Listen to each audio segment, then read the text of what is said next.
Oke, puji Tuhan, teman-teman yang dikasih Tuhan, kita kembali berkumpul bersama walaupun lewat Zoom, lewat jarak, tapi kita harus percaya bahwa bagi Tuhan tidak ada jarak karena tidak ada yang dapat memisahkan kita dari kasih Kristus. Amin.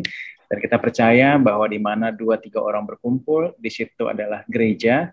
Dan berbicara tentang gereja, kami juga akan mengadakan peneguhan pernikahan di gereja yang kami gembalakan ya bersama Pastor Ivan. Selalu diingatkan kepada setiap orang yang baru mau menikah, kita ingatkan ke mereka satu hal, bahwa ingat bahwa rumah tangga bukan sekedar rumah tangga sama seperti banyak orang dunia, tapi rumah tangga itu adalah gereja terkecil di muka bumi. Nah, kalau dulu orang punya alasan menikah karena jatuh cinta, karena suka, karena alasan udah terlalu lama sendiri gitu, nggak ada pasangan gitu. Kemudian akhirnya terpaksa dituntut orang tua dan lain-lain sebagainya. Tetapi ketika mereka menikah, mereka harus tahu bahwa mereka membangun gereja. Dan ketika mereka membangun gereja, mereka tahu bahwa kepala keluarga memang suami mereka, tetapi kepala gereja itu Kristus. Jadi apa yang dibutuhkan oleh gereja, yaitu rumah tangga kalian yang sekarang disebut gereja, apa itu? Kesehatan, damai sejahtera, keberhasilan, terus segala macam yang baik, kesempurnaan, itu akan disuplai oleh kepala gereja. Jadi kepala keluarga, ya istri suami istri hanya memanage aja. Jadi kepala gereja adalah Kristus dan alam maut tidak akan menguasainya. Jadi ketika kita percaya bahwa kita membangun rumah tangga dalam Kristus, kita sementara membangun gereja, dan ketika membangun gereja, maka yang menyuplai semua kebutuhan gereja adalah Kristus. Sehingga kita percaya bahwa rumah tangga kita bukan sekedar rumah tangga sama seperti rumah tangga orang dunia, tapi rumah tangga kita adalah gereja yang di atas batu karang dalam Kristus dibangun, dan alam maut tidak akan menguasai. Alam maut selalu ingin menguasainya. Kenapa? Penyakit, penderitaan, kelaparan, segala macam. Tapi ingat bahwa jangan kita berusaha untuk memenuhi kebutuhan gereja ini. Kenapa? Karena Yesus sebagai kepala keluarga yang akan menyuplai. Dan kita hanya mengolek apa yang sudah Tuhan sediakan. Nah, puji Tuhan, kita akan masuk dalam Minggu Jumat Agung dan Paskah, tapi karena saya pengen supaya kita stay terus di dalam pelajaran tentang journey bangsa Israel keluar dari Mesir, dan kita sekarang mulai masuk ke perjalanan di padang gurun Sin.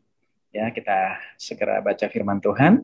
Kita sama-sama lihat hari ini kita akan belajar tentang roti mana dan juga tentang bagaimana Tuhan memberkati kita dengan Sabat. Dan ketika kita Sabat, kita akan mendapatkan porsi 2 kali. Ya, teman-teman, kita sekarang coba lihat ke peta dulu. Kita selalu akan kembali ke peta supaya kita tahu bahwa setiap pertemuan kita sudah sampai di mana. Ini adalah pertemuan ketiga kita. Yang pertama kita sudah melihat ya dari Elim pertama kali, karena memang awalnya itu kita masih belum tahu berapa waktu yang kita harus pakai. Jadi akhirnya dari Elim baru kita ke tepi laut ya. Tetapi kemarin kita sudah belajar bahwa pertama harus dari tepi laut, kemudian di Mara dan di Elim ya. Kemudian sekarang kita sudah berada di padang gurun Sin ya, Wilderness of Sin. Jadi orang Israel akan menuju ke Gunung Sinai. Nah, sekarang kita berada di padang gurun Sin. Kita baca dulu firman Tuhan. Saya kembali lagi. Nah, setelah mereka berangkat dari Elim, kata berangkat di sini dalam bahasa kita hanya ditulis berangkat. Tetapi dalam Alkitab bahasa aslinya disebut sebagai sebuah journey atau perjalanan. Bagaimana teman-teman memaknai sebuah perjalanan? Apakah rekreasi? Apakah membosankan? Nah, disinilah setiap orang dalam perjalanan hidupnya, bagaimana dia mengucap syukur, dia bisa melihat bahwa sebuah perjalanan adalah sesuatu yang menggembirakan bagi dia atau tidak. Sehingga ketika itu menggembirakan, maka setiap detail perjalanannya akan menyukakan hatinya. Tetapi kalau tidak, maka itu akan membuat perjalanannya makin sulit. Tibalah segenap jemaat Israel di padang gurun Sin. Sin berarti duri atau semak-semak, atau juga berbicara tentang tanah liat. Dan kalau kita lihat keadaan padang gurun Sin, di sana memang penuh dengan tanah tandus ya, yang lengket kalau kena hujan atau air, dan juga itu penuh dengan semak duri ya atau semak-semak. Dan itu terletak di antara Elim dan Gunung Sinai. Tadi kita sudah lihat ini antara Elim dan Gunung Sinai. Jadi mereka lagi di dalam perjalanan di padang gurun Sin. Kemudian itu di antara pada hari yang ke-15 bulan yang kedua sejak mereka keluar dari tanah Mesir. Di padang gurun itu bersungut-sungutlah segenap jemaat Israel kepada Musa dan Harun. Nah, ini terjadi dalam kehidupan kita. Kalau kita bayangkan orang Israel ini kayaknya bego banget ya. Mereka tuh lagi baru ditolong Tuhan, bayangkan. Di 10 tula di Mesir, kemudian anak sulung mati mereka masih diselamatkan, mereka sudah sampai ke perairan laut Merah dan di sana mereka bertemu dengan namanya kematian, sekalipun Tuhan sampai membelah kematian buat mereka berjalan di dalamnya, melewatinya, dan mereka juga tidak mati, tapi mereka lupa bahwa kemudian juga mereka menemukan air yang pahit yang dirubah menjadi manis sama Tuhan, dan juga mereka diberikan ada 70 mata air dan pohon kurma berbicara tentang berkat dan keselamatan yang datang dari Tuhan, tapi mereka lupa. Bayangkan, karena perutnya sudah lapar. Kenapa? Karena persediaan makanan sudah habis. Kalau kita melihat itu, kita bisa menyalahkan orang Israel, tapi jangan lupa, kadang kita juga sama. Kalau tabungan mulai menipis, stok beras, daging, dan lain-lain udah menipis, maka ribuan kebaikan Tuhan akan sirna jika bekal untuk perut mulai menipis. Gitu. Dan kita akan melihat bahwa bukan orang Israel aja yang bego, tapi saya cuma bilang tapi ya, jadi masing-masing bisa melihat kepada dirinya sendiri. Di mana kesaksianmu waktu-waktu itu ketika, wah Bapak Ibu Saudara nggak tahu sih, saya waktu itu mendapat mujizat yang luar biasa. Kalau bukan tangan Tuhan saya yang menolong saya pasti suka ada kiamat dari waktu dulu. Tapi hari ini duit tinggal ongkos juga hanya bisa pergi pulang, nggak bisa gitu. Gimana saya mau datang ibadah ke Glory? Nah, itu persoalannya. Tetapi di padang gurun itu bersungut-sungut segenap jemaat Israel kepada Musa dan Harun. Jadi jangan pernah hanya gara-gara sesuatu yang menipis di hidup kita, terus kita mulai melupakan ribuan atau jutaan kebaikan Tuhan dalam hidup ini. Ya, jadi ingat bahwa dari orang Israel, bukan saja kita belajar dari orang Israel, belajar dari kehidupan kita sehari-hari gitu. Tuhan menolong kita di masa lampau, tapi kita merasa itu masa lampau, tapi sekarang masalahnya lebih berat gitu. Tapi Tuhan kita tetap sama. Persoalan kita tuh tidak ada artinya di mata Tuhan. Dan ayat yang ketiga, dan berkata kepada mereka, kalau kami mati tadinya di tanah Mesir oleh tangan Tuhan ketika kami duduk menghadap kuali berisi daging dan makan roti sampai kenyang. Bayangkan, apa di sini itu oleh tangan Tuhan? Mereka bilang nggak apa-apa. Apa itu oleh tangan Tuhan maksudnya? Ya udah mati karena tulang, nggak apa-apa. Yang penting kenyang sama makanan gitu. Dan kalau teman-teman tahu gitu, Tuhan kasih mereka nanti burung puyuh, di bilangan disebutkan bahwa makan sampai keluar dari hidung gitu. Makan seperti apa itu keluar sampai daging dari hidung? Masuk biji nasi satu aja, kita pengen cari air buat telan sekarang gitu. Daging puyuh keluar dari hidung gitu, gimana rasanya gitu. Saya makan dokter, Pak, dokter kenapa kayak ini daging puyuh ini bekas kakinya udah sampai di hidung gitu. Jadi kalau bisa zaman-zaman bisa foto selfie, bisa pasang status makan kenyang bro, nih lihat nih. Nah, sampai segitunya bayangkan. Tapi mereka tuh mengeluhkan keluar mereka berpusat pada makanan. Jadi di dalam kehidupan kita orang percaya itu kadang-kadang kita sama seperti orang dunia, bahwa kita tidak sanggup melihat kebaikan Tuhan yang begitu besar, tapi fokus kita selalu berpusat pada makanan. Padahal kita bilang bahwa manusia hidup bukan dari roti saja. Tetapi ya itu dia. Nanti kalau udah mengeluh, mulai menuduh. Makanya saya taruh di poin kedua sini, hati yang mengeluh mudah menuduh. Ini ya ada lapar nih. Kenapa Tuhan membuat saya hidup seperti ini sih? Kenapa musibah ini terjadi terus-menerus dalam hidup saya gitu? Coba kalau kenyang, coba kalau berhasil gitu, merasa bahwa masalah apapun bisa dimenangkan bersama Kristus. Tapi kalau misalnya ada masalah datang, kita menang begini, hanya Tuhan salah pilih jalan ya buat gua ya. Gitu. Atau saya menikah dengan suami yang salah atau istri yang salah ya kayaknya. Nah ini kadang-kadang yang menyebabkan bahwa ketika kita mulai lapar ya, maka Fokus kita itu hanya kepada makanan, kemudian kita mulai mengeluh, akibat mengeluh pasti nuduh gitu. Pulang capek, dapat duit semiliar, pulang walaupun AC mati, listrik mati, bahagia. Tapi kalau nggak dapat apa-apa, Mbak, kan saya udah bilang, jauh sebelum saya melangkah pulang gitu, tolong AC di rumah itu udah nyala, jadi saya mendapat hawa dingin gitu. Ternyata itu berbeda ketika persoalan itu datang. Ini kenapa AC mati? Kan udah bilang dari tadi gitu, mulai mengeluh, mulai menuduh. Ini kayak begini-gini, nah kalau listriknya belum bayar, oh belum bayar? Iya. Ini pasti suami saya nggak, gitu. Jadi mulai menuduh sana sini. Kenapa? Kalau mengeluh, mudah menuduh. Coba ya. Jangan bilang amin dong, ini bukan firman Tuhan. Oke. Kemudian kita lihat, berfirmanlah Tuhan kepada Musa, sesungguhnya aku akan menurunkan dari langit hujan roti bagimu. Ini bukan cuma masalah roti satu keping, hujan roti, orang Israel mengalaminya. Maka bangsa itu akan keluar dan memungut tiap-tiap hari sebanyak yang mereka perlu untuk sehari supaya mereka kucoba. Ada kata kucoba di sini. Kalau teman-teman lihat ketika Filipus berkata kepada Tuhan Yesus, kalau 5.000 orang ini kita beliin mereka makan, ya itu duit sebanyak apapun nggak cukup gitu. Gimana mau kasih makan? Nah, firman Tuhan Yesus selalu bilang ke dia begini, kamu yang memberi makan. Hal itu dikatakannya untuk mencoba dia gitu. Nah, ini juga di saat umat bersungut dan menuduh, herannya Tuhan ini tidak menghukum mereka gitu. Namun bukan hanya memberi mereka roti, tapi malah memberi mereka apa? Hujan roti. Bayangkan, kalau bersungut-sungut, harusnya apa? Kalau mulai bersungut, mulai menuduh, mulai ribut gitu, biasanya harusnya kalau saudara yang jadi Tuhan, apa yang saudara bilang? Lu bilang apa tadi ya? Lu lapar, lu lupa mujizat yang gue kerjakan, gitu. Cekik lehernya langsung. Tapi Tuhan nggak kayak begitu. Dia disebut sebagai Allah yang baik, panjang sabar, besar kasih setianya. Bayangkan, orang mengeluh, tapi yang diberi makan apa? Roti. Anugerah Tuhan.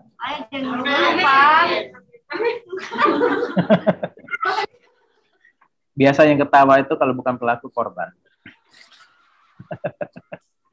Dan pada hari yang keenam, apabila mereka memasak yang dibawa mereka pulang, maka yang dibawa itu akan terdapat 2 kali lipat banyaknya dari apa yang dipungut mereka sehari-hari. Di sini kita tahu bahwa angka 6 adalah angka manusia karena manusia diciptakan pada hari ke-6. Ya. Jadi manusia itu spesial. Sebenarnya spesial atau makhluk yang disebut spesies sial. Tergantung. Di sini ada spesial atau dia spesies sial. Sejenis spesies yang sial. Gitu. Tergantung. Ya, tergantung di mana dia mau bergantung sama Tuhan. Saya bilang, kenapa Yudas bunuh diri? Ya, kenapa dia gantung diri? Ya, karena dia selalu bergantung pada diri sendiri. Tapi kalau orang yang bergantung sama Tuhan akan hidup, maka orang yang selalu bergantung diri lama-lama akan gantung diri kayak Yudas. Nah, maka kita harus bergantung sama Tuhan supaya kita tidak sama seperti Yudas yang gantung diri. Karena apa? Selalu menggantungkan diri sendiri. Apa-apa ngerjain sendiri. Coba kalau dia misalnya dia mau menjual gurunya, dia ajak 1 teman 2 teman lain, mungkin bisa terjadi niatnya pasti akan batal. Karena yang lain akan mengingatkan dia gitu. Tapi karena dia mau untung sendiri, rakus, yang mau untung sendiri, dia pergi menjual gurunya sendiri. Tapi kalau misalnya diajak siapa kayak di situ, pasti mereka nggak menegur dia. Maka itu indahnya teman-teman punya persekutuan seperti di Glory ini. Ya walaupun banyak gilanya, banyak senangnya, banyak have fun-nya. Tetapi kalau ada yang melenceng jauh, kita nggak boleh kayak gitu banget juga kali sis. Benar nggak? Nah, supaya hidup kita bisa memuliakan Tuhan. Jadi kita ada batasnya, gila pada porsinya. Tetapi kalau mulai keluar, kita harus menunjukkan kita yang berbeda. Oke, jadi kita harus bergantung sama Tuhan, jadi tidak bergantung sama diri sendiri. Lanjut. Sesudah itu berkatalah Musa dan Harun kepada seluruh orang Israel, petang ini kamu akan mengetahui bahwa Tuhanlah yang membawa kamu keluar dari Mesir. Dan besok pagi, kamu melihat kemuliaan Tuhan. Kemuliaan Tuhan. Kemuliaan itu apa? Glory. Nah, jadi kemuliaan Tuhan itu glory. Jadi kamu akan melihat glory-nya Tuhan. Glory of God. Glory of the Lord. Karena ia telah mendengar sungut-sungutmu kepadanya, sebab apalah kami ini, maka kami bersungut-sungut kepada kami. Nih, makanya disebutkan besok pagi kemuliaan Tuhan Yesus tuh akan nampak, nanti saya akan tunjukkan. Jadi, Musa di sini curhat gitu. Kalau minta apa-apa tuh sama Tuhan, karena bukan kami. Karena kami cuma pengantara, jadi jangan berharap pada pendeta.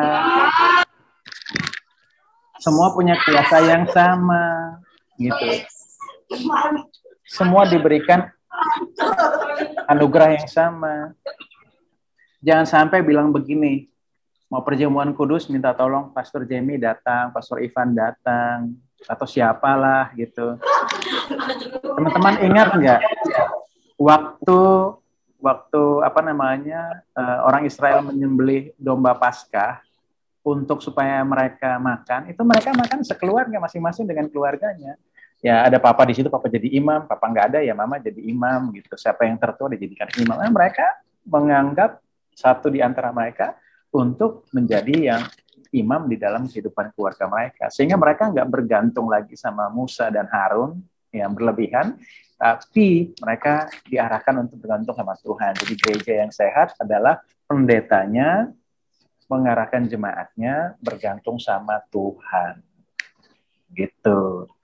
Karena kalau bergantung sama pendeta, pendeta juga bergantung sama diri sendiri, pendeta dan jemaatnya gantung diri. Tetapi kalau semua bergantung sama Tuhan, nama Tuhan dipermuliakan. Ya, ketika saudara sembuh, saudara nggak pernah bilang bahwa gara-gara Pastor Jamie doain, ya, dan saya jadi sembuh. Makanya dulu saya pernah bilang ini, saksiannya misalnya begini, Ibu kenapa Bu? Saya dulu tidak punya anak, tapi setelah dijamah pendeta, saya akhirnya hamil. Maksud Ibu?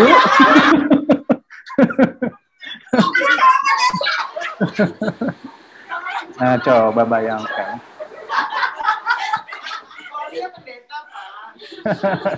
Padahal maksudnya kesaksiannya itu ya sesama orang Kristen paham. Tapi bagaimana kalau mbak-mbak saya yang saya bawa yang belum percaya duduk di situ? Oh, jadi ini yang membuat ibu rajin ke gereja tanpa bapak tahu.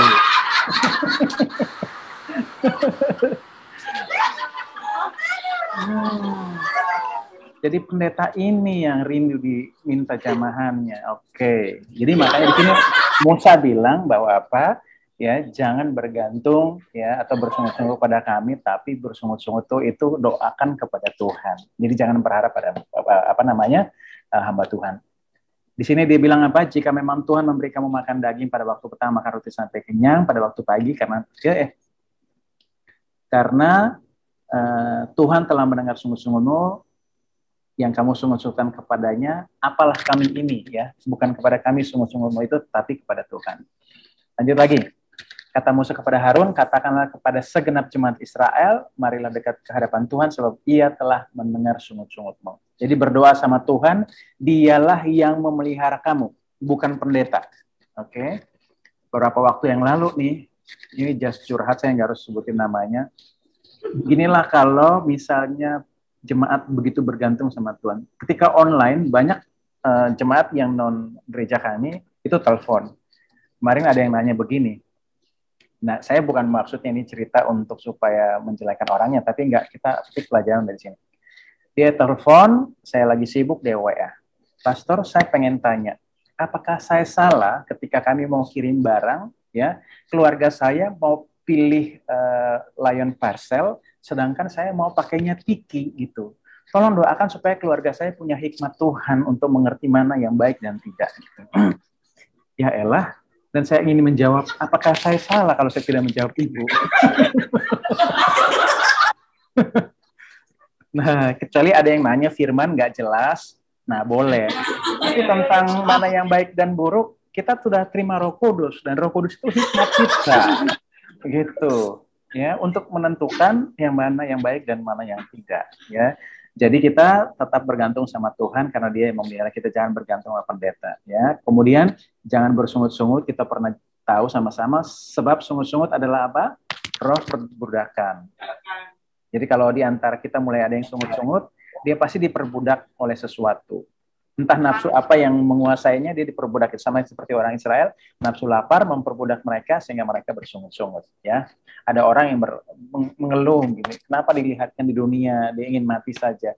Ingat, mati itu gampang, hidup itu sulit. Makanya Tuhan menghargai orang yang mau hidup bagi dia. Gitu. Mati gampang, tinggal bunuh diri mati. Hidup lebih sulit. Gitu.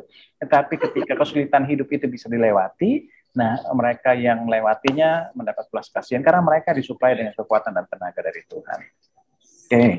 Di ayat yang ke-10 ini berbicara tentang penyataan ilahi atau teofani agung. Jadi dalam perjanjian lama pun Yesus Kristus pernah menampakkan diri kepada umatnya. Jadi ada yang dalam bentuk simbolik seperti tiang awan dan tiang api itu menggambarkan tangan Bapa dan anak. Dan juga ketika Bileam ingin mengutuk bangsa Israel, teman-teman juga pernah lihat bahwa yang dia lihat pemandangannya adalah sama seperti salib susunan tempat tinggal bangsa Israel di antara orang kemah suci. Kemarin juga saya sudah jelaskan bahwa Tuhan punya kasih yang sempurna buat kita, yaitu Dia di atas langit, Dia hidup dengan kemegahannya di sana, Dia tahu tidak ada yang bisa datang kepadanya, maka Dia yang turun. Zaman perjanjian lama dia turun di Gunung Sinai, ya, dia turun di Gunung Sinai. Orang Israel tidak mau berhubungan langsung dengan Tuhan karena mereka takut, mereka suruh Musa. Tapi Tuhan rindu untuk sama-sama dengan mereka. Dia bilang, Musa, buat kemah supaya aku tinggal bersama-sama dengan mereka. Dan kemah Tuhan itu, saya ulang lagi, dalam bahasa Ibrani disebut miskan, artinya apa? Bertetangga. Jadi tabernakel itu dalam bahasa Ibrani disebut miskan, artinya bertetangga. Jadi Tuhan hidup bertetangga dengan bangsa itu, dengan umatnya. Tapi Tuhan tidak puas, ingin hidup bertetangga. Dia utus Kristus supaya karena Kristus kita diciptakan yang baru, yang menjadi ciptaan yang baru, dan buatan tangan Allah sendiri, maka tadinya Allah yang hidup bertetangga, tidak lagi bertetangga, tetapi hidup di dalam kita. Tidak cukup sampai di situ, Allah tidak puas cuma hidup dalam kita, tapi Tuhan mau supaya dia dan kita satu, ehad. Supaya apa? Bukan lagi dia di langit jauh, bukan dia di gunung, atau dia bertetangga, atau dia di dalam kita, tapi masih berbeda, tapi karena oleh roh anaknya, kita dijadikannya sempurna satu, yaitu sama-sama disebut Allah. Jadi ingat bahwa di dalam kita ada manusia dan kita juga adalah Allah. Oke, sampai nanti. Oke, kita lanjutkan lagi. Lalu berfirman Tuhan kepada Musa, aku telah mendengar sungut-sungut orang Israel katakan kepada mereka, pada waktu senja kamu akan makan daging, dan pada waktu pagi kamu akan kenyang, makan roti, maka kamu akan mengetahui bahwa akulah Tuhan Allahmu. Jadi belas kasihan Tuhan itu tidak menghukum, malah justru memberi apa? Memberi makan. Kata Yesus dalam Yohanes 6 ayat 48 disebut apa? Akulah roti hidup. Nenek moyangmu telah makan mana di padang gurun dan mereka telah mati. Inilah roti yang turun dari sorga. Barang siapa makan daripadanya, ia tidak akan mati. Akulah roti hidup yang telah turun dari sorga. Jikalau seorang makan dari roti ini, ia akan hidup selama-lamanya. Dan roti yang kuberikan itu ialah dagingku yang akan kuberikan sebagai hidup di dunia. Jadi ketika ada masalah datang, dia bukan menghukum umatnya, tapi justru dia memberi makan. Ini yang terjadi dalam kehidupan saudara dan saya juga. Kalau suami ibu-ibu itu ngomel karena lapar, maka kasih makan dulu, baru setelah dia kenyang ajak bicara.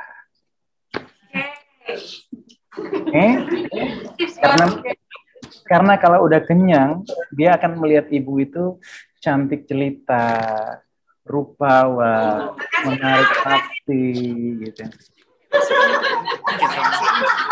Tapi kalau walaupun dandan udah menor tralala tinggi, ya, udah setar membahana, tapi suaminya lapar, begitu sampai depan rumah, dari mana aja kamu?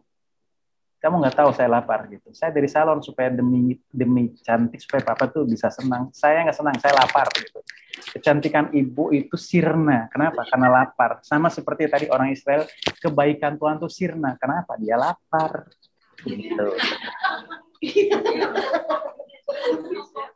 Jadi kalau udah kenyang, baru deh Dia akan memberkati. Udah pergi ke salon lagi sana. Gitu.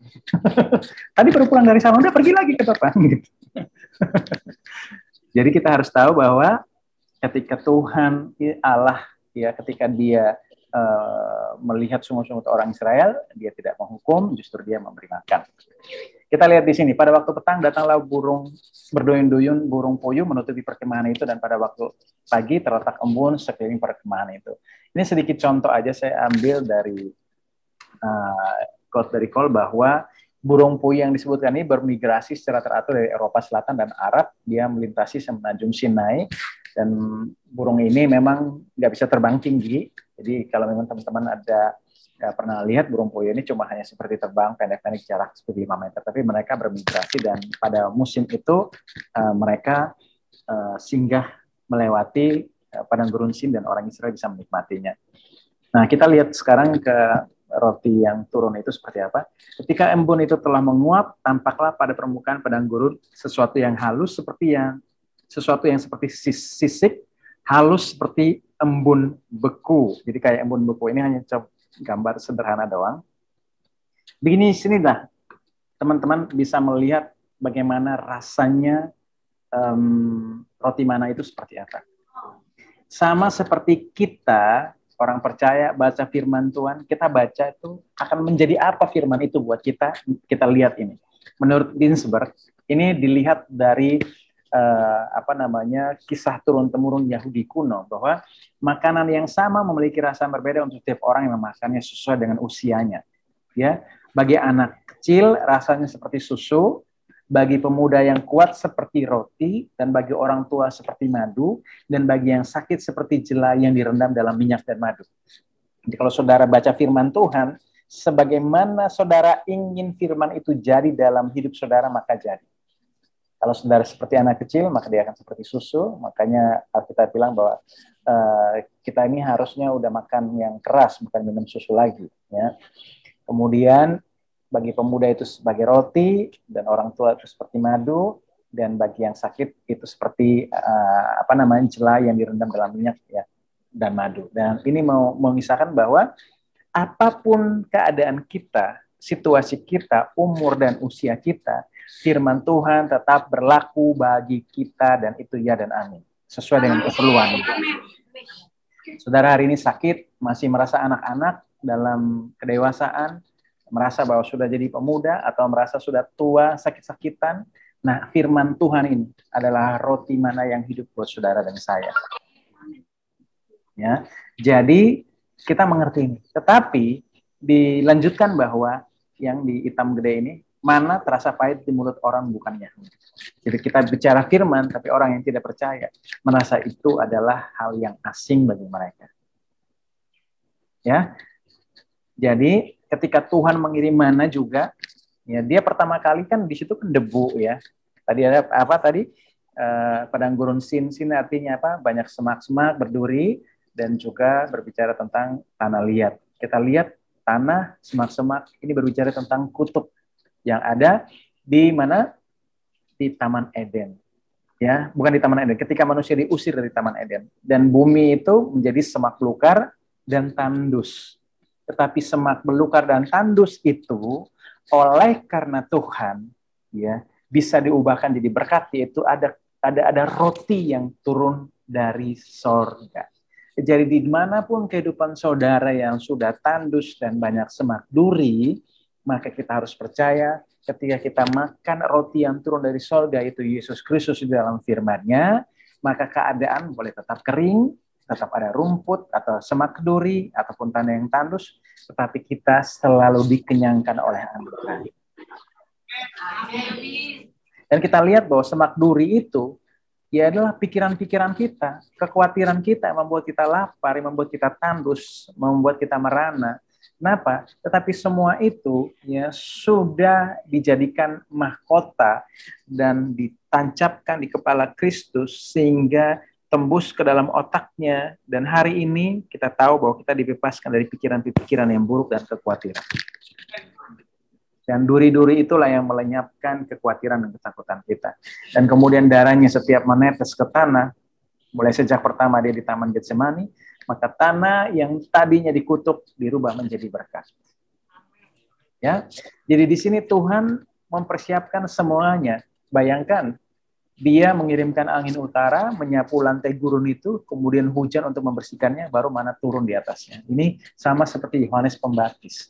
Dia mempersiapkan kedatangan roti hidup, yaitu Tuhan Yesus Kristus. Ada amin? Nah, ingat bahwa ini ilmu pengetahuan. Beberapa orang mengatakan bahwa di Arab sampai saat ini masih ada getah yang sama seperti mana. Apakah itu mana yang datang dari Tuhan atau memang hanya orang Israel kebetulan makan mana aja tuh yang ada di semenanjung Arab sana gitu, ya. Tetapi ini yang membuat perbedaan bahwa mana yang di Arab itu yang sampai sekarang masih ada dari getah binatang tertentu itu berbeda dari mana yang disediakan Tuhan. Kenapa? Karena walaupun mirip, tetapi itu tidak pernah muncul dalam jumlah besar. Dan tidak pernah terjadi sepanjang tahun, tiap hari. Dan itu terbatas pada wilayah geografis yang kecil. Jadi satu wilayah doang. Sedikit, tidak banyak. Tetapi mana berbeda, mereka mengambil, orang Israel itu ada 2,2 juta jiwa orang, itu mereka makan setiap hari. Dan orang Israel menerima sepanjang perjalanan selama 39 tahun 11 bulan. Karena 15 hari mereka udah keluar, jadi kurang lebih udah ada sebulanan mereka lewati, ya. Jadi sisa sekitar 39 tahun 11 bulan. Jadi nggak genap 12 bulan, 40 tahun. Tapi dihitung 40 tahun. Jadi ketika orang Israel melihatnya, berkatalah mereka seorang kepada yang lain, apakah ini? Sebab mereka tidak tahu apa itu. Tapi Musa berkata kepada mereka, inilah roti yang diberikan Tuhan kepadamu, jadi menjadi makanan. Jadi ketika penyediaan Tuhan datang, kadang-kadang kita sering tidak sadar. Kita kadang melihat bahwa Tuhan memenuhi kebutuhan kita, tetapi Dia melakukan dengan cara yang nggak kita harapkan. Jadi akhirnya kadang-kadang orang senang, tapi kadang-kadang orang ngerasa bahwa ya kok makanan ini sih gitu. Tapi lihat bagaimana orang meresponnya akan menjadi apa makanan itu bagi dirinya. Berfirmanlah Tuhan, pungutlah itu tiap-tiap orang menurut keperluan masing-masing. Kamu boleh mengambil untuk seisi kemahnya, segomer seorang menurut jumlah jiwa. Jadi roti dari sorga itu dikumpulkan secara individu atau keluarga, ya. Jadi tidak boleh ada pusat pengumpulan dan distribusi suku terhadap roti mana ini. Jadi setiap rumah tangga harus menghidupi dirinya sendiri, dan keluarga kaya misalnya dalam hal ini tidak dapat mempekerjakan keluarga miskin untuk melakukan pekerjaan mereka, ya. Ini kelebihan kata. Jadi maksudnya di sini apa?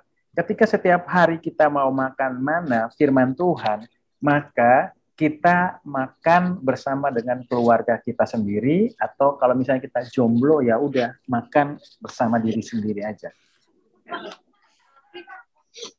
Ya.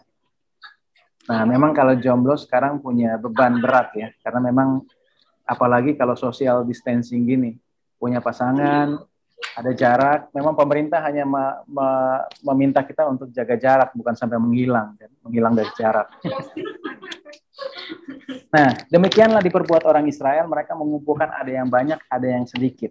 Jadi ini ketergantungan sehari-hari orang Israel pada mana adalah tindakan iman. Jadi setiap pagi kita berdoa mengharapkan belas kasihan Tuhan, itu adalah tindakan iman bahwa walaupun tabungan masih banyak atau sedikit, tetapi setiap hari kita tidak bergantung sama roti yang disediakan dunia, atau apapun ekonomi dunia pada kita, tapi setiap hari kita bergantung kepada firman Tuhan. Jadi setiap hari kita minta belas kasihan Tuhan. Nah, ini kita harus lihat. Dengan kita melihat mana, mereka menakarnya dengan gomer, maka orang yang mengumpulkan banyak tidak kelebihan, dan orang yang mengumpulkan sedikit tidak kekurangan. Tiap-tiap orang mengumpulkan menurut keperluannya. Jadi kita nggak bisa bilang dalam hidup ini bahwa saya tidak diberkati, ya, sebab kenyataannya mungkin kita yang tidak mungut. Karena apa?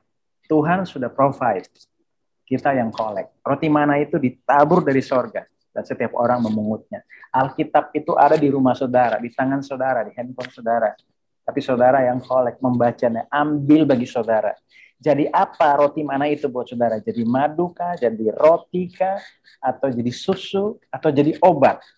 Maka baca dan jadikan itu sebagai sumber kekuatan yang membuat saudara tetap sehat, panjang umur, dan yang paling penting apa? Panjang umur, tetap awet muda. Jadi jangan pernah lupa, God provided but we collect. Ingat itu. Jadi jangan sampai ngerasa bahwa kita berkekurangan ya. Kenapa? Seperti Allah tidak memprovide sesuatu bagi kita. Ingat bahwa Tuhan sudah menyediakan, tetapi kita akan mengumpulkan. Ya, cara mengumpulkan bagaimana kita udah tahu bahwa ketika firman Tuhan disampaikan, itu disebutkan bahwa Tuhan menyediakan 100%. Tapi orangnya menerima ada yang 30, ada yang 60, ada yang 100. Tergantung dia koleknya gimana. Begitu pendeta berkhotbah, dia main HP, dia pulang, koleknya cuma 30. Karena dia hanya berdoa, terima doa berkat, dan ada amin, amin. Ya udah 30. Amin. Dan ketika ada yang lain, ada yang ngobrol sama teman, pendeta lagi khotbah, lihat belanjaan online, udah dikirim belum ya, ada barang diskon nggak ya, gitu. Nah, makanya ada yang dikirim, makanya kan kurang, gitu. Ada yang 60, tapi yang 100 kali lipat adalah amin, haleluya, wah itu terjadi dalam hidup saya, wah. Nggak kayak gitu juga, tapi maksudnya dia yang benar-benar menerima, dia percaya, dan dia makan, dan dia rest. Gitu. Dan dia tidak membiarkan 100% yang Tuhan berikan itu tidak dia kolek semuanya, tetapi dia kolek semuanya. Jadi berkat itu bukan tergantung Tuhan memberikan saudara seberapa, tidak. Tuhan memberikan 100%, tetapi tergantung kita mau ngambil 30, 60, apa 100. Amin. Sekarang mulai ngerasa, oh ya, pantas gue kurang diberkati ya. Mungkin dia 30. Ya mulai sekarang saya akan 60 atau 100 ya. Handphone mulai disimpan pelan-pelan. Biasa kalau saya ngajar, kan itu kan mahasiswa kadang suka pegang HP. Akhirnya saya bilang begini, kalau minta matiin, nggak ada matiin. Jadi akhirnya saya bilang begini, ya Bapak Ibu atau teman-teman semua, ini kan ada mahasiswa yang udah usianya 80 tahun ada. Kita sepakat bahwa kalau di dalam kelas belajar mengajar, semua handphone kita simpan dulu ya. Kalau tidak simpan, ketahuan ada yang pakai, gimana kita setuju untuk handphone tersebut kita sumbangkan kepada anak yatim untuk pakai sekolah, gitu. Semua langsung nggak bilang apa-apa, langsung simpan HP-nya. Pak, kalau kasih duit buat orang miskin, boleh Pak, tapi jangan HP ini. Ini segalanya bagiku.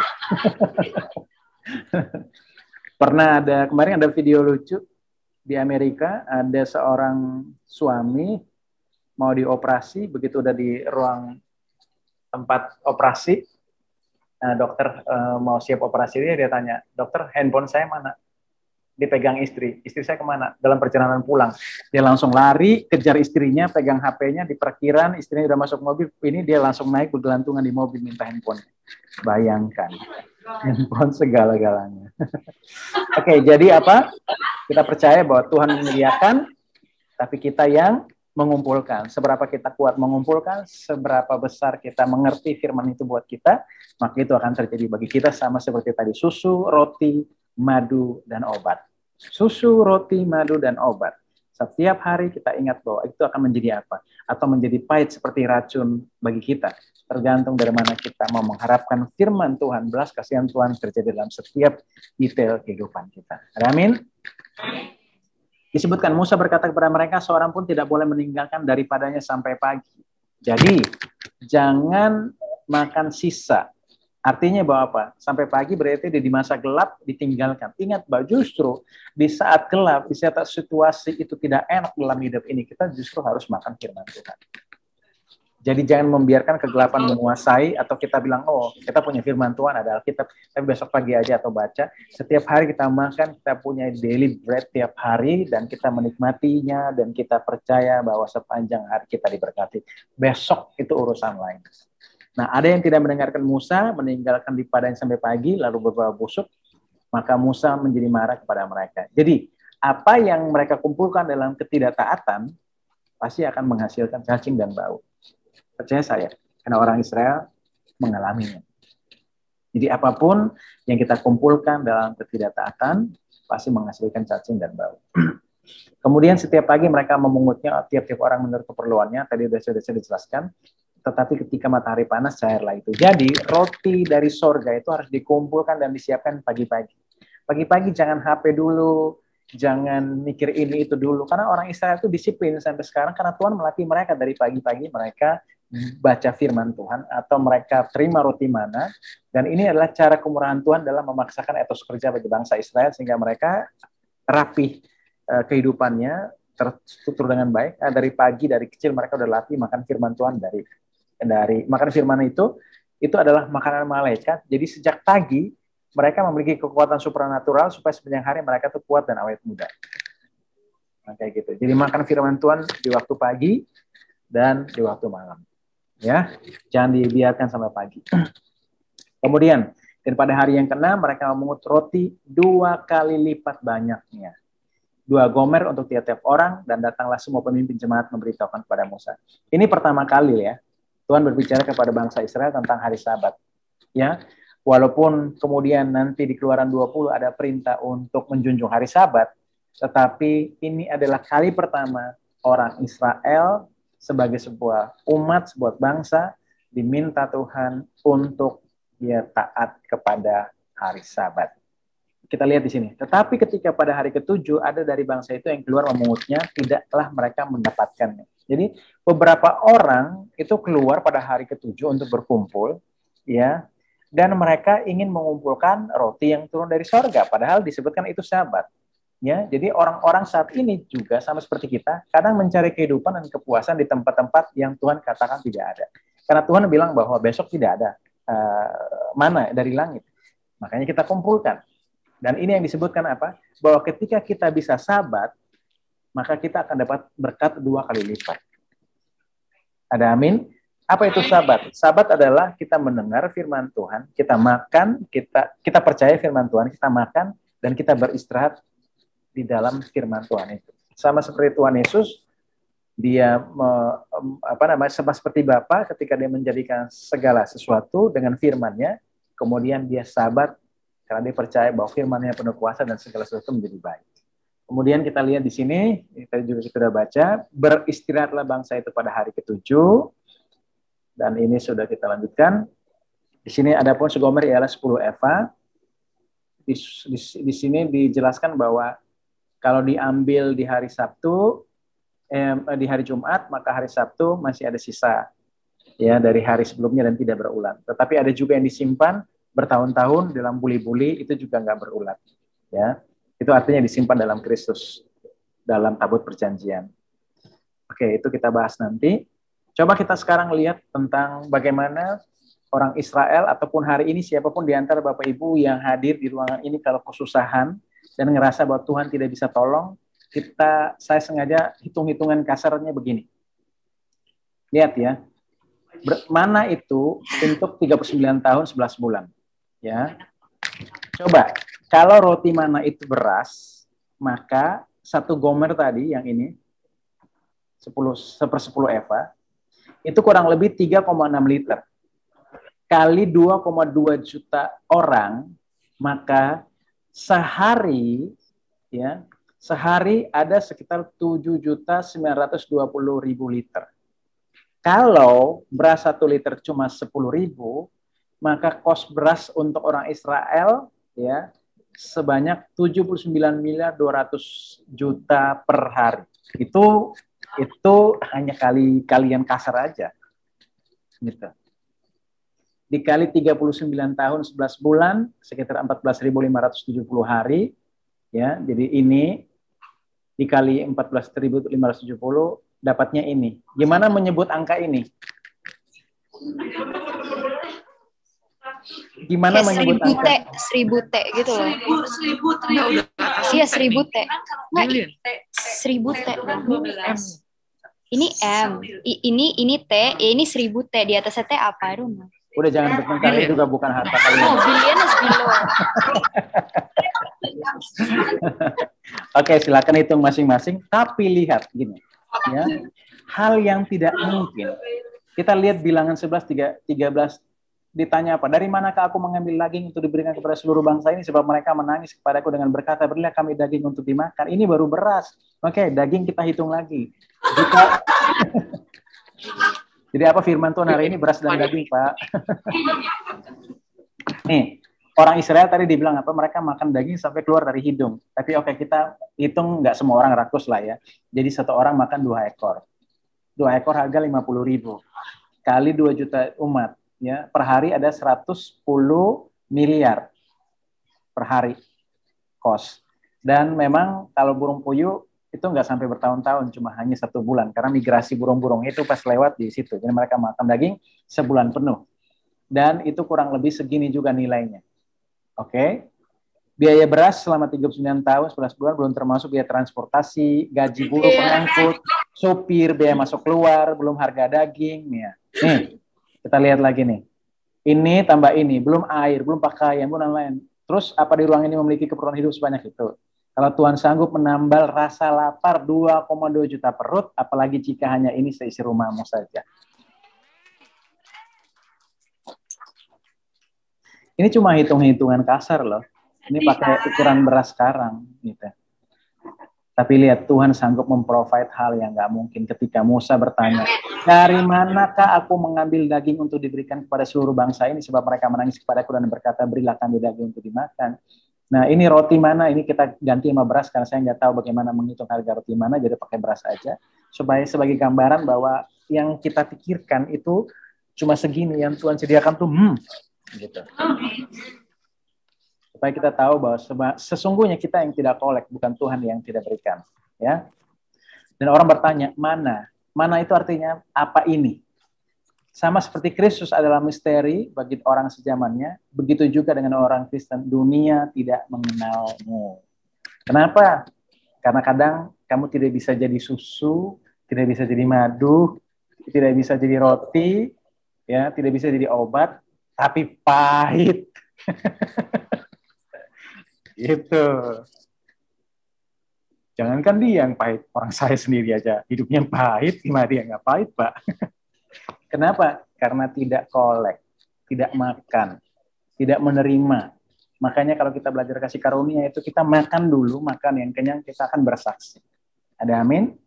Jadi apa? Penggunaannya untuk menyelamatkan dari kelaparan, ya, dan kematian. Jadi Kristus adalah roti yang turun dari surga. Siapa yang memakannya tidak lagi lapar selamanya dan tidak akan mati. Jadi kita tahu sekarang bahwa kita juga adalah roti yang menerima roti hidup. Kita juga jadi surat terbuka. Kita juga bisa dilihat orang supaya orang tidak bertanya orang Kristen seperti apa mereka, tapi mereka bisa mengenal kita. Kita bilang bahwa dunia tidak mengenalmu karena kamu bukan dari dunia, tapi kamu dari Allah. Ya. Jadi mana untuk semua menurut keinginan mereka, tadi saya sudah jelaskan, Yesus adalah juru selamat bagi kita dan adalah seperti apa orang lain memandangnya. Nabi dia, utusan atau apa? Ya, dia susu, dia madu, dia roti, atau dia racun. Nah, ini dari mana orang memandangnya roti ini? Ya, tergantung. Kalau saudara memandang dia sebagai keselamatan saudara, sebagai susu, roti, dan madu, dan juga obat, maka Yesus Kristus akan menjadi apa yang saudara percaya. Ya, tadi saya sudah jelaskan ini tadi ya. Saya dikuat ulang supaya saudara juga bisa ingat dan mengerti. Lihat di sini. 39 tahun 11 bulan. Apa yang dimasukkan Tuhan di sini? Jadi ia merendahkan hatimu, membiarkan engkau lapar dan memberi engkau makan mana yang tidak kau kenal dan juga yang tidak dikenal oleh nenek moyangmu, untuk membuat engkau mengerti bahwa manusia hidup bukan dari roti saja, tetapi manusia hidup dari segala yang diucapkan Tuhan. Amin. Jadi jangan percaya kata orang, jangan dengar apapun kata berita, tapi dengar kata firman Tuhan. Pakaianmu, kalau kamu dengar firman Tuhan, apa jadinya? Pakaianmu tidak menjadi buruk di tubuhmu dan kakimu tidak menjadi bengkak selama 40 tahun ini, dan yang di padang gurun memberi engkau makan mana yang tidak engkau kenal oleh nenek moyangmu, supaya direndahkannya hatimu dan dicobai engkau hanya untuk berbuat baik kepadamu akhirnya. Jadi Tuhan mencobai tapi pada akhirnya berbuat baik itu kepada bangsa Israel. Tetapi bagi kita hari ini tidak ada lagi pencobaan dan juga penghukuman, karena sebagaimana Yesus sudah dihukum di atas kayu salib, tidak lagi penghukuman bagi orang percaya, sebagaimana Yesus sudah dicobai di padang gurun, dan hari ini pencobaan juga tidak datang kepada kita. Kalau kita dicobai, firman Tuhan bilang, karena kita yang mencoba diri kita sendiri, kita punya keinginan yang tidak kesampaian. Oke? Yesus berkata, akulah roti hidup, barang siapa datang kepadaku, ia tidak lapar lagi, dan barang siapa percaya kepadaku, ia tidak akan haus lagi, mereka tidak akan menderita lapar dan dahaga lagi, dan matahari atau panas terik tidak akan menimpa mereka lagi. Jadi matahari tidak akan bikin cair roti mana itu lagi. Kesusahan, penderitaan, apapun yang membuat sengat kehidupan kita, tidak akan mencairkan kasih Kristus, roti mana yang abadi itu dalam hidup kita. Kita akan tetap bisa tidak lapar dan tidak dahaga lagi sampai selama-lamanya. Ada amin? Jadi kita tahu bahwa ketika orang Israel makan mana, maka apa yang terjadi? Makanlah itu pada hari ini, sebab hari ini adalah Sabat untuk Tuhan. Pada hari ini tidaklah kamu mendapatnya di padang. Jadi percaya, makan, kemudian beristirahat. Di sini Tuhan pertama kali mengerjakan Sabat terhadap bangsa ini, tadi sudah dijelaskan juga, ketika ia memberikan mereka makan roti. Sabat artinya rest. Jadi manusia diciptakan pada hari ke-6, ya, Tuhan digambarkan sebagai angka 6, dan Tuhan itu 1, dan ke-7 disebut perfect. Jadi kesempurnaan. Jadi manusia dan Allah beristirahat pada hari ke-7 dan mendapat kesempurnaannya. Kita lihat di sini. Kenapa Tuhan berfirman seperti ini? Kalau teman-teman lihat, baca dari Kejadian 1 dan seterusnya sampai sebelum Kejadian 2, di situ setiap Tuhan menciptakan segala sesuatu di 6 hari itu, ada kata awalan, dan jadilah petang dan jadilah pagi, atau jadilah pagi dan jadilah petang. Itulah hari pertama. Begitu juga hari kedua, hari ketiga, hari keempat. Tetapi ketika hari ke-7 tidak dijelaskan di sana ada petang dan ada pagi.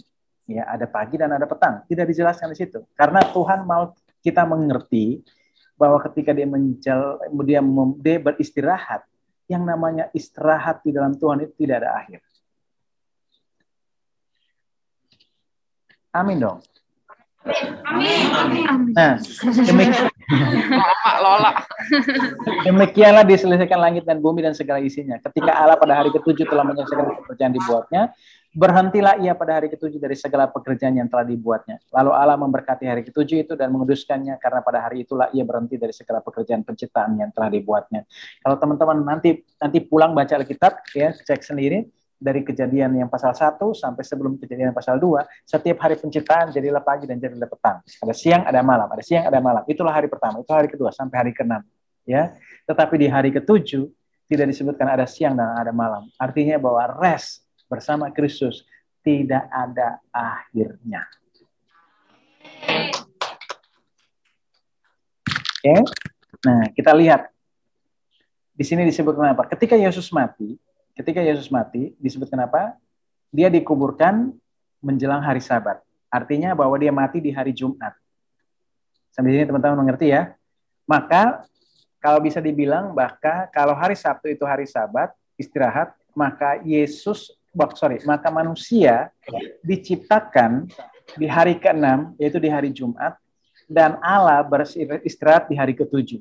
Dan kemudian Yesus menyelamatkan kembali manusia di hari ke-6, dan hari ke-7 dia beristirahat.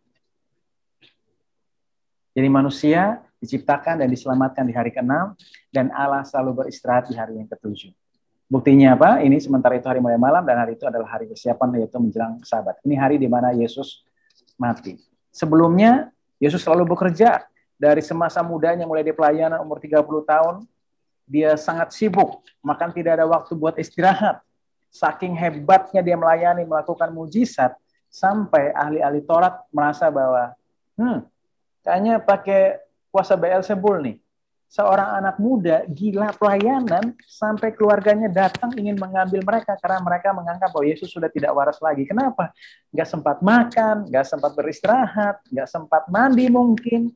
Makanya akhirnya dibilang ajak murid-muridnya, mari kita bertolak ke seberang untuk sejenak kita makan dan beristirahat. Kenapa? Pelayanan yang sangat full, sangat padat, dia sangat gila pelayanan. Sehingga karena dia sangat sibuk, dan dengan kuasa dia menyembuhkan orang, ahli-ahli Taurat iri, karena zaman itu juga belum ada mujizat, dari marah ini pasti pakai kuasa setan. Dan apa yang terjadi ketika mereka ingin mengikuti dia bilang apa? Serigala mempunyai liang dan burung mempunyai sarang, tapi anak manusia tidak punya tempat untuk meletakkan kepalanya. Tapi setelah dia menyelesaikan pekerjaan yang sudah selesai di atas kayu salib, kemudian apa? Dia meletakkan kepalanya di dalam kubur. Dan kita lihat apa yang diselesaikan. Yesus berkata kepadanya, serigala mempunyai liang tadi kan, tetapi anak manusia tidak mempunyai tempat untuk meletakkan kepalanya. Saya pengen gambaran ini. Ini pewahyuan yang Tuhan berikan kepada saya, disingkapkan seperti ini. Bahwa kita tahu bahwa hukum Taurat terdiri dari 2 loh batu. Ya, dan 2 loh batu ini Tuhan menggenapinya, yaitu pertama dia lahir di loh batu yang pertama, dan dia mati dibaringkan ke loh batu yang kedua. Jadi dia hidup untuk mati. Tuhan lu kok mati? Ya kalau dia nggak mati, saya tidak diselamatkan. Tapi dia bukan cuma mati, dia dibangkitkan. Dan dia tidur, dibaringkan untuk memenuhi tuntutan hukum Taurat ini. Ya, yang pertama dan yang kedua. Yang pertama, dia memenuhinya ketika dia hidup, dan yang kedua dia memenuhi ketika dia mati. Jadi kalau kita lihat, dia lahir di loh batu yang pertama, dan dia mati di loh batu yang kedua. Kenapa bisa begitu? Kita lihat firman-nya ini. Hukum Taurat dibagi dalam 10 bagian. 5 di sini, ketika dia hidup, dia melakukannya. Dan Yesus tidak pernah melakukan ini. Membunuh, berzina, mencuri, mengucapkan saksi dusta. Tapi dia mati bagi manusia, ya dosa manusia yang tidak Yesus perbuat. Ya dia hidup, dia menegakkan ini. Dia memuliakan nama Allah, dia menguduskan hari Sabat, dia beristirahat, ya dia rest. Kemudian dia memuliakan karena dia Tuhan atas hari Sabat. Kemudian dia menghormati ayah dan ibunya. Ya, jadi dia selama hidup dia melakukan ini, tapi selama hidup dia tidak melakukan ini. Makanya dia mati, dia menggenapi ini. Ketika dia hidup menggenapi ini, dia mati, dia menggenapi. Makanya disebutkan bahwa Yesus menggenapi, Yesus adalah kegenapan hukum Taurat. Christ is the end of the law. Sebab Kristus adalah kegenapan hukum Taurat, sehingga kebenaran diperoleh tiap-tiap orang yang percaya. Jadi karena Yesus sudah menggenapkan hukum Taurat, maka hari ini setiap orang yang percaya, ya, disebut sebagai orang benar. Jadi saudara dan saya percaya, saudara dan saya disebut orang benar. Lihat apa yang terjadi ketika dia mati dan apa yang terjadi ketika dia bangkit. Dan lihatlah, tabir bait suci terbelah dua dari atas sampai ke bawah, dan terjadi gempa bumi dan bukit-bukit batu terbelah. Lihat, ini di situs aslinya di Chapel of Adam, di site-nya orang Katolik, ya kan, di Golgota tuh endingnya ada Golgota versi Katolik. Nah di dasar paling bawah mereka menggambarkan ini waktu gempa bumi zaman Kristus mati. Di sinilah bukit-bukit batu terbelah itu masih ada sampai sekarang. Kalau ini hanya gambarannya aja, ini bukan di Garden Tomb asli, tapi ini gambaran kubur-kubur bukti batu waktu itu, karena saya tidak melihat gulingan batu yang cukup sempurna untuk dimengerti. Dan saya pengen kasih tahu di judul atas ini bahwa kematian Yesus membelah bukit batu, kebangkitan Yesus menggulingkan batu. Jadi batu adalah gambaran hukum Taurat. Jadi Yesus mati, Yesus menghancurkan tuntutan hukum Taurat, dan ketika Yesus bangkit, dia menggulingkan tirani hukum Taurat, sehingga tidak ada lagi yang menguasai kehidupan saudara dan saya. Dan kita murni hanya hidup oleh belas kasihan Tuhan di bawah kasih karunia Tuhan. Haleluya.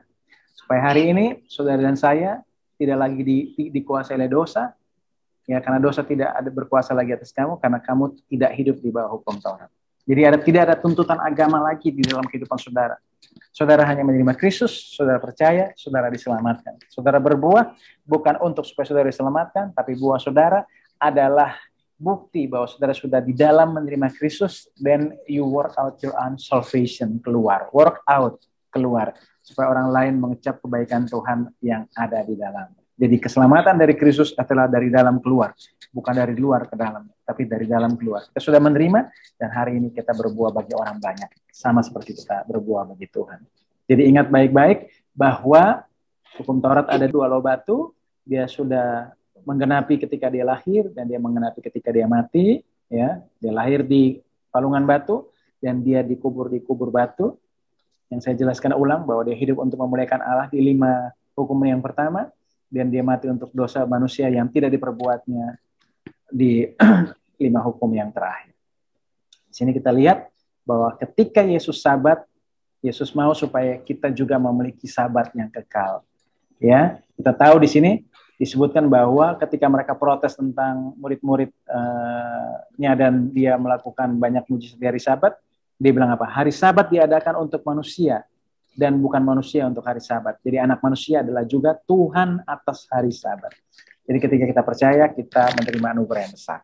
Berkati, ini kesimpulannya. Pertama, kita harus percaya bahwa Tuhan menyediakan, tapi kita yang mengumpulkan.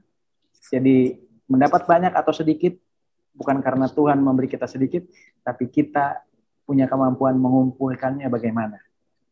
Oke. Kemudian ambil harian. Ya, ada yang ambil lebih karena khawatir dan malas. Tapi supaya dia pikir supaya besok jangan ambil lagi. Tapi dengan ambil harian, artinya maksudnya ketika kita bergumul setiap hari sama Tuhan, kita menaruh iman dan pengharapan bahwa hidup ini sepanjang hari, sepanjang waktu Tuhan yang pelihara, Tuhan yang jaga. Dan apa arti mana perjanjian baru bagi kita? Apakah dia susu, dia madu, dia roti, dia obat, atau dia pahit? Tergantung bagaimana kita membutuhkan dia dalam hidup kita. Ingat, kemudian manusia diciptakan Allah mengalami sabat. Manusia diselamatkan dan diampuni Allah juga mengalami sabat. Supaya kita tahu bahwa Yesus adalah sabat kekal dan terakhir bagi kita.